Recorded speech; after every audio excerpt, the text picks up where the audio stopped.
Theta one की value अगर small होगी तो हमें पता है साइन थीटा वन अप्रॉक्सीमेट किसकी तरफ मूव कर जाएगा, थीटा वन।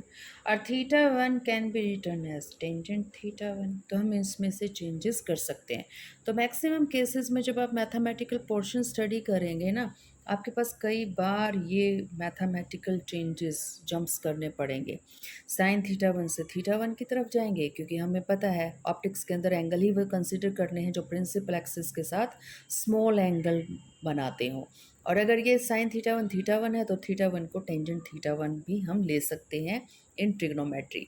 तो हमारे पास पैरा एक्सेल रेज वो सारी की सारी कहाँ मिल जाएंगी, हमें आई के ऊपर मिल जाएंगी।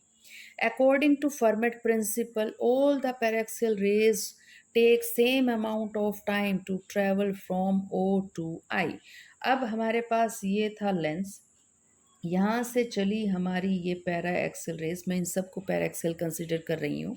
ये सारी की सारी ओ से चली और रिफ्रैक्शन का फिनोमिना दिखाती हुई कहाँ पहुँच गई, आई पर।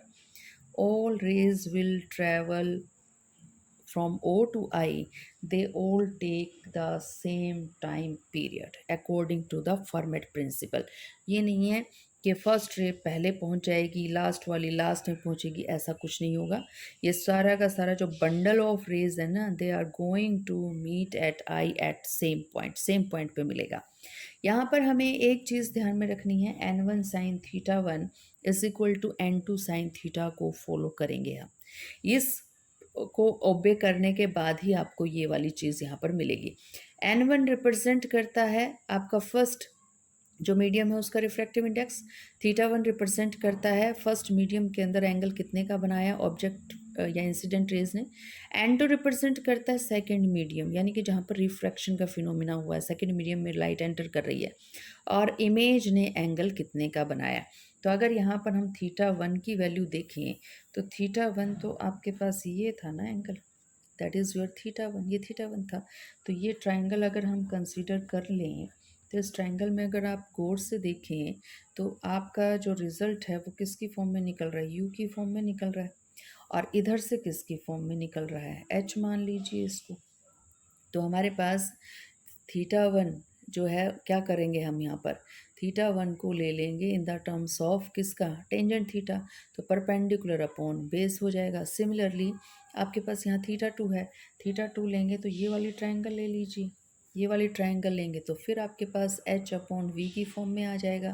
तो ये कॉन्सिडरेशन पुट करते हुए हमको मिल जाता है यहाँ पर ये हमारा लेंस फॉर्मूला, ये है हमारा लेंस फॉर्मूला। आप थीटा वन की वैल्यू रखिएगा in terms of U and V, तो यू और वी की फॉर्म में रखते ही हमारे पास ये रिज़ल्ट आ जाएगा।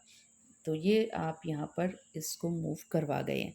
तो याद कीजिएगा रिफ्रैक्टिव इंडेक्स को हम n2 n1 की जगह बहुत सारी बुक्स में भी देखते हैं, लेकिन बहुत सारी बुक्स में ये भी देखा जाता है कि रिफ्रैक्टिव इंडेक्स को n से ना डिनोट करके म्यू से भी डिनोट किया जाता है। तो mu two upon V minus mu one upon U is equal to mu two minus mu one divided by R. R किसको इंडिकेट कर रहा है, आपके स्फेरिकल सरफेस के रेडियस ऑफ कर्वेचर को।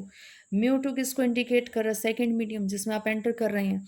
म्यू वन जहाँ जिस मीडियम से लाइट एंटर कर रही है। तो फर्स्ट मीडियम का refractive index mu one, second का आपका म्यू टू है। वी किसको रिप्रेजेंट कर रहा है, पोल से इमेज तक का डिस्टेंस। और यू किसको रिप्रेजेंट कर रहा है, पोल से ऑब्जेक्ट तक का डिस्टेंस। तो ये आपका बेसिक फॉर्मूला है lens formula, mu two divided by V minus mu one divided by U is equal to mu two minus mu one divided by are.